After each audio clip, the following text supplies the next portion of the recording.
Hey there, my name's Pearl. I'm 29 years old and I just gave birth to a child, although that birth did not happen without my mother-in-law nearly killing me. I know I sound insane, but let me tell you this story. Let me begin by telling you a little more about my husband, Adrian. Adrian and I met in college and started dating pretty much as soon as we met each other. It was love at first sight, and I just knew that he was going to be my forever. We had an amazing connection, and really nobody got me the way that he did. After we graduated, we moved in together. While I had no complaints about Adrian, I did have several complaints regarding Adrian's mother, Becky. Now, if there is something that you must know, it's that Adrian and his family moved to my state when he was 12 and they moved from Missouri. They all have endearing southern accents, and of course they behave a little differently. I'm saying all this because I use the excuse of them having different cultures to reason away Becky's horrible treatment of me.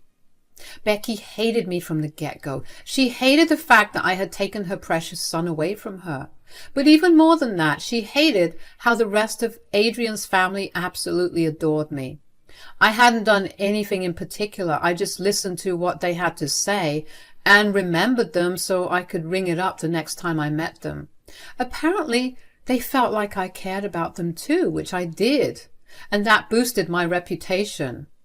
Becky could not stand that, so she would constantly make snide remarks at my expense and would belittle all my achievements.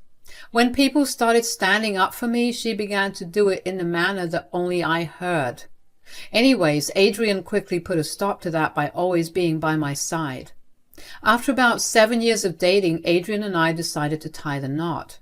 We had a small and intimate ceremony, and it was the happiest day of my life. Becky did try to start things, but we quelled it pretty fast by telling her she had to behave or she would be thrown out.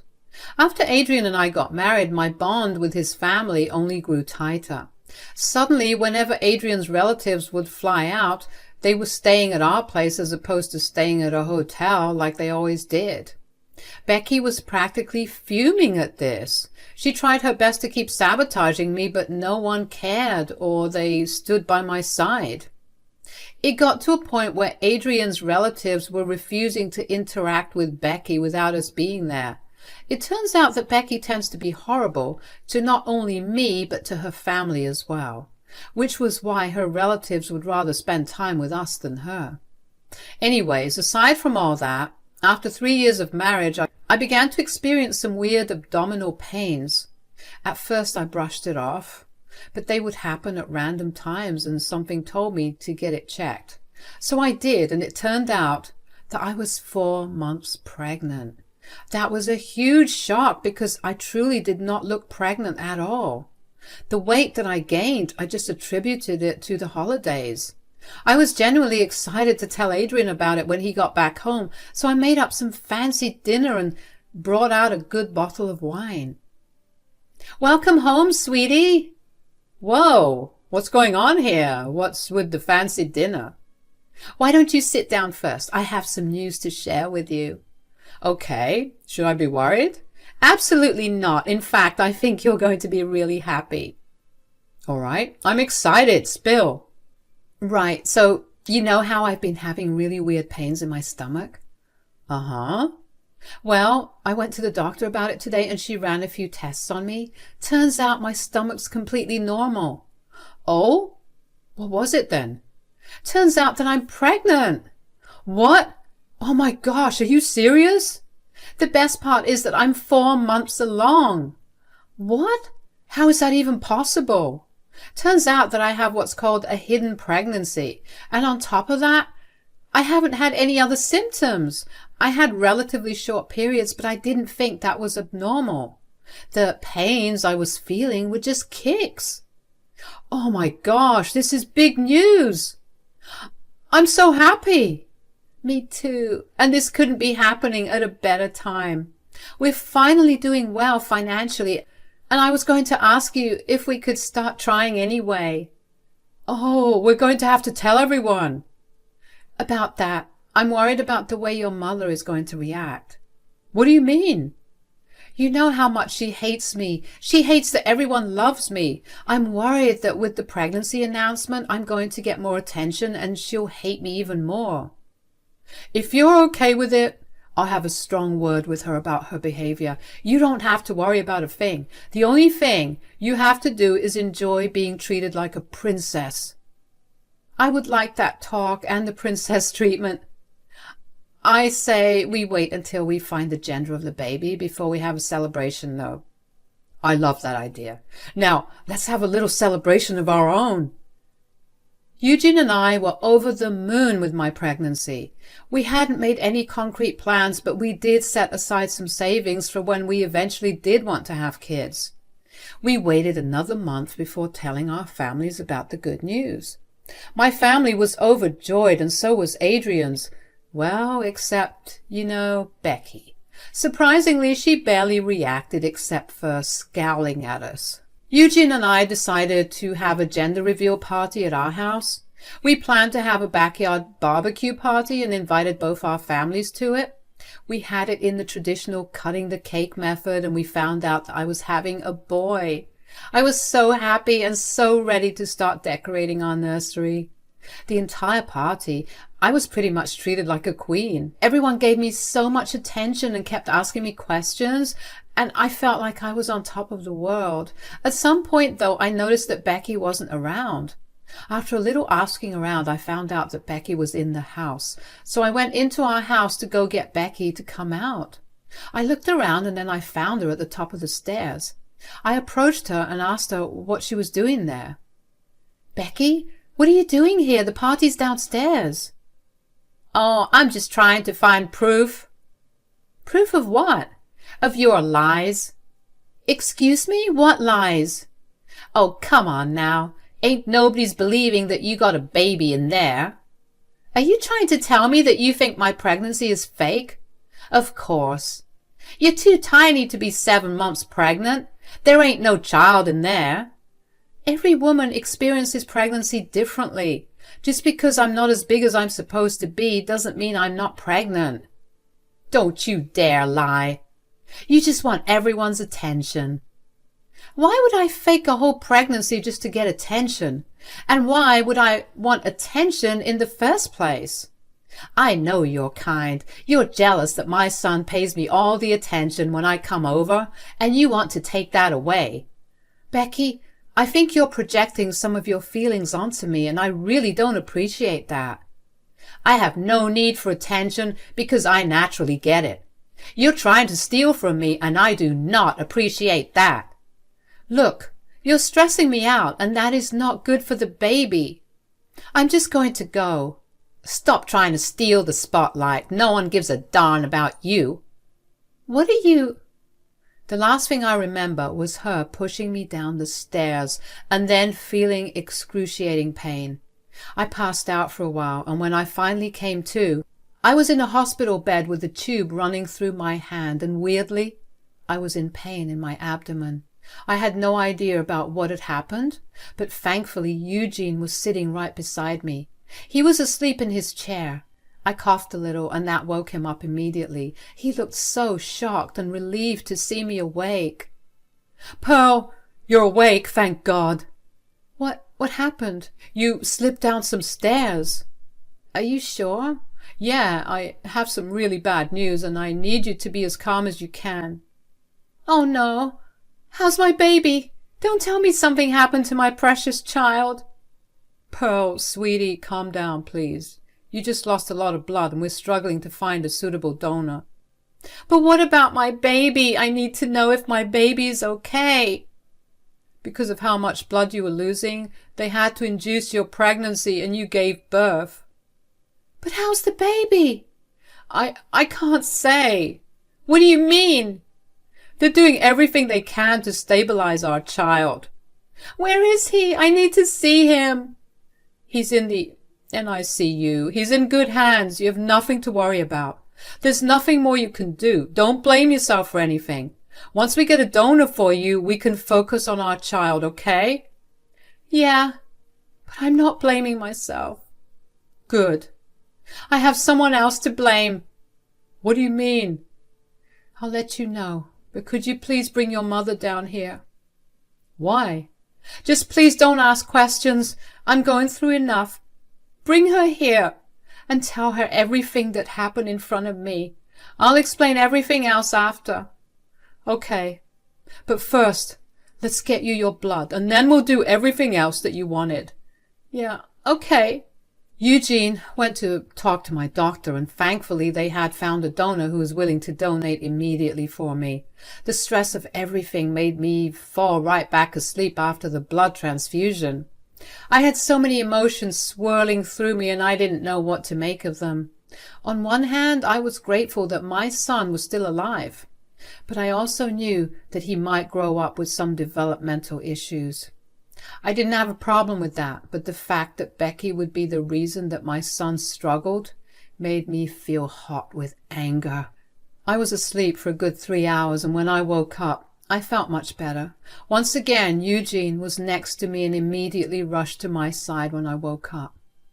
Hi, sweetie. You fell asleep for a little while. How do you feel right now? A lot better. How's our son? They've managed to stabilize him. He'll have to be in the NICU for the next 2 months. Will I be able to hold him? Not yet, but soon, I promise. Until then, we will definitely get to see him. I saw him and he looks adorable. All right, I'm glad that everything's okay. But you wanted to see my mom, right? Oh yeah, is she here? She's waiting outside. Shall I bring her in? Yeah. Hi, Pearl. How are you? Not doing so good. Eugene, did you update her on what happened? No, he didn't tell me anything. He just asked me to rush here. Eugene, could you tell her what happened since I got here? Well, Mom, after you came running to us about Pearl slipping down the stairs, she ended up bleeding a lot. She had to get induced so she could give birth to the baby. Thankfully, the doctors and nurses managed to stabilize our son. He's just going to be in the NICU for a while now. Oh, you gave birth? Pearl, congratulations. Don't even. Do you have something to say to me and Eugene? What are you talking about, sweetie? You said Becky came running to you after I slipped, right? Yes, and I'm so grateful that at least she saw it, because none of us heard you fall. Great. Now, Becky, should I be the one to tell him, or will you do it yourself? What is she talking about, Mom? Oh, I don't know. She just gave birth. She's probably just making things up. She's probably suffering from mommy brain. Lord knows I had a bad case of it after I gave birth to you. Do not even try to make this into something as arbitrary as that. Eugene, your mother pushed me down the stairs. What? You remember how I went to check on Becky after she had been gone inside the house for a really long time? Yeah. Turns out she was in the house for so long because she wanted to find proof of me faking my pregnancy. Why on earth would you be faking your pregnancy? Apparently she thought that I was stealing her spotlight. I didn't say that. Those were literally the last words you told me before you pushed me down the stairs. Mom, is this true? Fine, I will admit that I was a little jealous of her. But you have to believe me when I say that I didn't think she was actually pregnant. So you willingly endangered the life of my wife and my child because you didn't think something was true? Oh, come on, honey. She didn't even look that pregnant. How was I supposed to know? You can't just push people down the stairs? What if Pearl hit her head hard enough to cause permanent damage? What would you have done, huh? I don't know. I'm so sorry. You know what? I don't want you here. I will talk to you after I figure out what is going on in my mind. Becky tried to stay for longer, but Eugene was having none of it. All that I was feeling when I looked at her was blinding rage. How could she do something like that to me and my baby? How could she even try to justify her actions? Eugene had Becky escorted out of our room and had her barred from visiting me or the baby. Eugene would not stop apologizing for his mother after that, but I told him he had no reason to apologize. He did nothing wrong, and in fact, did the right thing by cutting her out for now. It took a few days and then I was discharged. The next 2 months I got a lot of calls from family checking in on me and making sure that I and the baby were doing okay. Aside from that, Eugene and I also spent a lot of our time going back and forth from the hospital just to see that my son was doing well. It was a very stressful time, but thankfully our families were very supportive and helpful in every way. Becky also did try to reach out to us, but we didn't care to respond to her. We wanted nothing to do with her, and we were going to show her as much. She did not take that lightly, so we had to block her. Finally, after 2 months in the NICU, we were able to take our son back home. I cried really hard when I finally got to hold my son, and so did Eugene. Just the thought that we almost lost him made me want to throw up. Word got around that we had brought our son back home, and somehow Becky found out too. She got herself another phone number just to be able to communicate with us. When she saw that we weren't answering those texts either, she decided the best thing to do was to come to our house, unannounced. Thankfully, Eugene opened the door. If I had opened the door, Lord knows I would have chewed her out and possibly even hurt her for the stress she put my family under. Becky looked haggard and older than when we last saw her. She had tears in her eyes as she begged Eugene to talk to her. "Son, please talk to me." "Mom, you need to stop trying to contact us." "How can I not? My son won't talk to me, and I don't get to see my grandson." "You think you get to see our son? You don't think we're in pain from not being able to hold our little boy?" "I really am sorry. Please at least talk to me. I thought I was doing something right." How was pushing my wife down a flight of stairs the right thing to do? "She's always been trying to steal everyone's attention. I see the way that she tries so hard, and it's just so darn hard to keep my anger in check." "You have no idea how insane you sound right now." "I do not. I was trying to do what was best for you." "Best for me? How was this best for me?" "I always knew you could do so much better than Pearl. I was just trying to get you to see that." "By almost killing my child and wife? Are you kidding me right now? What you did was not done for me, but because you couldn't handle the fact that there was someone better than you in your family." "Pearl is not better than me."